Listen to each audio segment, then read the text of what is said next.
جو کچھ بھارت میں اس کا صورتحال ہے مسلمانوں کی، نریندر مودی کی حکومت جو ہے ہندوتوا نظریے کو لے کر چل رہی ہے، ہندوتا کو وہاں ترجیح دی جا رہی، نہ صرف مقبوضہ کشمیر میں بلکہ پورے بھارت میں گزشتہ 8 سالوں میں ہندوتا کو رائج کرنے اور اس کے مطابق وہاں ہندوستان کو ہندوؤں کے لیے بنانے کی کوشش جاری ہے۔ دیکھیں، ہندوستان نے پچھلے 76 سال سے ہر قسم کا ظلم بھی اپنایا، جبر بھی اپنایا، ساری چیزیں کی جو بھی وہ کر سکتے تھے۔ کشمیریوں کی جو تحریک ہے اس کو دبانے میں ناکام ہو چکی۔ ہیومن رائٹس کی تنظیم ہے اور عالمی ضمیر کہاں سویا ہوا ہے؟ بھارتی مقبوضہ کشمیر کے اندر اس وقت مسلمانوں کی جو حالت ہے وہ بد سے بدتر ہوتی جا رہی ہے۔ آپ دیکھیں یا بھارت میں دیکھیں مسلمانوں کے ساتھ کیا ہو رہا ہے، اور بھی کوئی جو مذاہب کے لوگ رکھتے ہیں، عیسائی ہے، سکھ ہے، ان کے ساتھ کیا ہو رہا ہے، ان کی مذہبی آزادی ہے نہیں ہے۔ جتنا ان کے ساتھ ہونے والے مظالم پر دکھی ہونے کے حوالے سے ہم نے فانی صاحب کو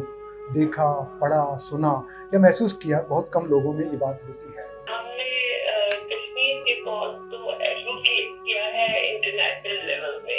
اصل میں ایسے ہوتا ہے کہ پالیسی تبدیل تو نہیں آپ کہہ سکتے، مگر ضرورت کے مطابق ترجیحات آگے پیچھے ہو جاتی ہیں۔ آج بھی کشمیر کا نوجوان جو ہے اپنی جان کا نذرانہ دینے سے گریزا نہیں ہے۔ اگر جنگ کی جائے تو اپنے گھوڑے تیار رکھے جائیں، اپنے فائٹر جیٹ تیار رکھے جائیں اور پاکستان کی آرم فورسز کو تیار رکھا جائے اور ان کا منہ توڑ جائے۔